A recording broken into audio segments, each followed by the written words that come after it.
Hey, good afternoon, folks. It's JT. So yesterday I was talking to a guy about something that happened to my wife and I in the Bighorn Mountains one time, and I'll relate it to you guys. We were up on the Bighorn Mountains, and I believe it was really early in the season. There wasn't many people up there yet. Yeah, that it was late in the season. I can't remember which one. But we were going to this place called Park Reservoir, and um, there's only one road in and one road out of there. And when you go past the forest station, the road's kind of narrow. And between the forest station and the reservoir, there's a strip of road that's narrow. And on one side of the road, it's a drop off. On the other side, it's an embankment, and the road's right in the middle. Well, we had gone to the reservoir, and everything was fine. Coming back out, now remember, this is the only road in or out. Coming back out, a tree up here fell down across the road in between two other trees. My wife and I had a tow chain with us, but we couldn't tow the tree out of the way because it had fell in between two other trees. And like I said, there was a drop off on one side, you couldn't go around the tree, and the other side was an embankment, you couldn't go around it there either. And there was too many trees in the way anyway. So we were stuck. And luckily for us, there was two guys on ATVs that came along, and one of them had a folding saw in the case on the back of his ATV.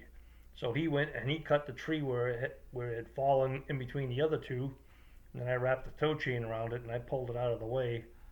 Um, and I actually left the tree in front of the Forest Service, um, right near the forest station, so they could cut it up and use it for wood or something if they wanted to. But you know, that taught us a very valuable lesson, and never go in to the woods um, without a cutting tool. And ever since that happened, I've always carried this in my truck. Never leave home without it. Nice little hatchet. And then I have this here.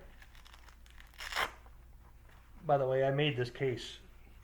I used to have a commercial sewing machine, and I made that case here. But I have one of these Ace Hardware pruning saws. And this thing cuts really good. Locks into place, cuts really good. I've cut plywood, I cut all kinds of stuff with this. And when the blade finally gets dull, you can buy spare blades for it. Most of them today don't have this guard on them. They have the same saws for sale online, but it doesn't have this guard. And sometimes the guard's nice, sometimes it's a pain in the butt. But this thing, like I said, is a really good cutting tool. And along with our hatchet, we don't have to worry about getting stranded again. A tree's probably never going to fall in front of us again and block our way, but you never know. So I just kind of rather be prepared than not prepared, so that's why we carry it. And well, come on, go back in now. Here we go. Sometimes I got a hard time putting this in and out of the case. There we go. It fits kind of snug. And I got some Velcro on the end.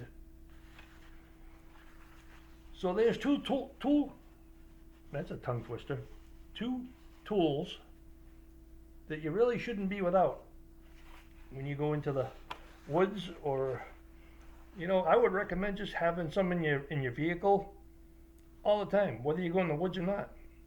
It's just two handy items that can really get you out of a jam. And if we had them that day, it would have got us out of a jam. Luckily, somebody else had them, and they got us out of the jam. But doesn't mean you're always going to be that lucky. Self-rescue is the best thing. Don't depend on other people. Well, folks, that's all I wanted to share with you today. I hope today's Friday, so I hope you all have a really good weekend planned, and you're going to go out and you're going to have some fun and do it safely. And until the next time I see you, God bless you all. Thanks for watching. Take care.